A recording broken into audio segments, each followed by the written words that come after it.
Assalamualaikum warahmatullahi wabarakatuh. Pada video kali ini saya akan sedikit menjelaskan tentang database dan interaksi pada website. Sebelumnya, perkenalkan, nama saya Revo Zanadima dengan NPM 223111056 dari kelas SI 2B. Kemudian di sini ada pengenalan database. Definisi: database adalah kumpulan data terorganisir dirancang untuk menyimpan dan pengambilan data yang efisien. Data dikelompokkan ke dalam tabel dengan kolom dan baris yang terstruktur. Kemudian di sini ada jenis database. Ada beberapa jenis database, termasuk database relasional, SQL, dan database NoSQL. Setiap jenis memiliki keunggulan dan kelemahan, dipilih sesuai kebutuhan website. Kemudian, di sini ada peran database dalam website. Yang pertama, menyimpan data. Database menyimpan berbagai data, mulai dari informasi pengguna, konten website, hingga pengaturan website.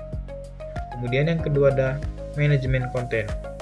Database memfasilitasi manajemen konten dinamis.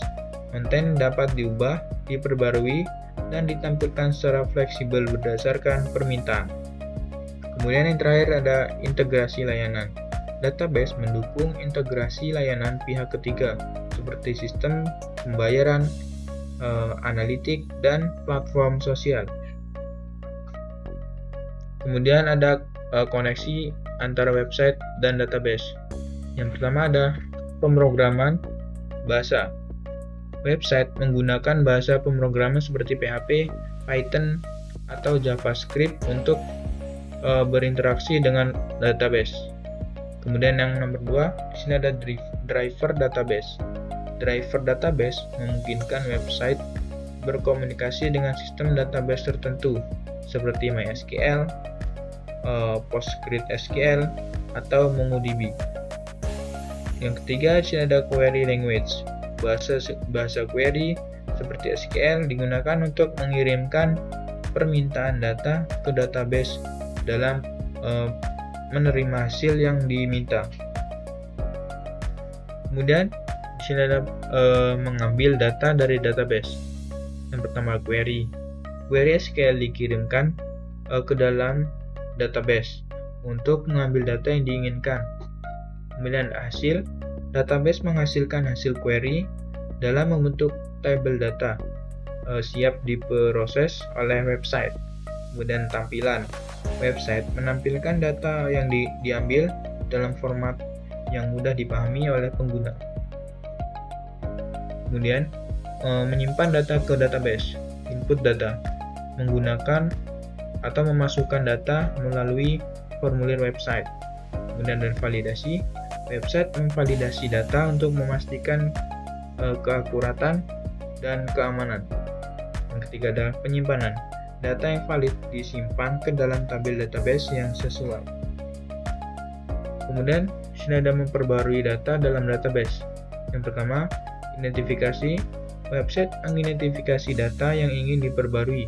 Yang kedua, perubahan. Pengguna melakukan perubahan pada data yang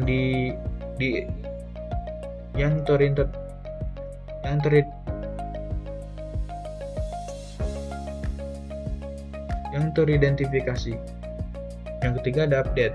Query SQL digunakan untuk memperbarui data dalam database.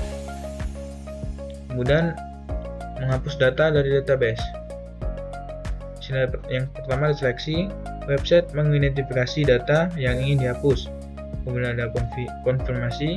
Menggunakan pengguna konfirmasi menghapus data. Kemudian penghapusan. Query SQL digunakan untuk menghapus data dari database. Kemudian sini ada contoh implementasi formulir PHP. Pertama ada form. Formulir HTML mengumpulkan data dari pengguna.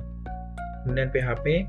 Script PHP memperoleh data formulir dan mengirimkan ke database. Kemudian database-nya, data disimpan dalam tabel database yang sesuai.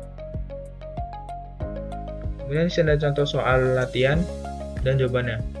Nomor 1, buatlah kode PHP untuk menghubungkan database MySQL dengan nama MyDB, username root, dan password kosong. Jawabannya di sini ada di bawah. Kemudian soal nomor 2, buatlah kode PHP untuk menampilkan data dari tabel users dengan field nama dan email. Kemudian di bawah ada jawabannya. Oke, baik. Mungkin itu saja sedikit penjelasan dari saya terkait database dan integrasi pada website. Saya Heri, wassalamualaikum warahmatullahi wabarakatuh.